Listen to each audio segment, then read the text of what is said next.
Asus is back with another ZenbookDUO, the latest device in its range of dual-screened laptops. Rather than including a small secondary display above this laptop's keyboard like previous Duos, the revamped version for 2024 has two equally sized 14-inch screens. They're both OLED, with resolutions of up to 2880x1800, aspect ratios of 16:10, and a maximum refresh rate of 120 Hz. Between them, they offer a total of 19.8 inches of usable screen real estate.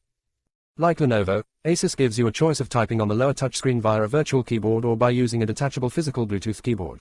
But what's different here is that Asus keyboard has a trackpad built in, so you don't have to use it in combination with an on-screen trackpad. Asus envisages you using the new ZenbookDUO in a few different configurations. There's a standard laptop mode, where the bottom screen is entirely covered by a traditional keyboard and trackpad. Or you can rest the keyboard on your desk and have the two screens arranged vertically for dual screen mode or horizontally for desktop mode. Finally, there's sharing mode, which has you ditch the keyboard entirely and lay the laptop down on a flat surface with both its screens facing up and away from each other, presumably so you can share your work with a colleague sitting across the desk. The Asus ZenbookDUO is also packed with more modern hardware.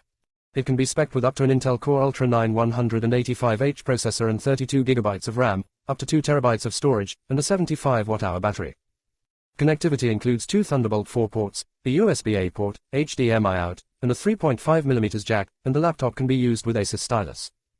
The Bluetooth keyboard is designed to be carried between the two screens when the laptop isn't in use and can charge by attaching to pogo pins on the edges of the lower screen. The ZenbookDUO 2024 is expected to start at $1499 in the US, while in the UK and Europe prices start around £1699 and Euro 2099.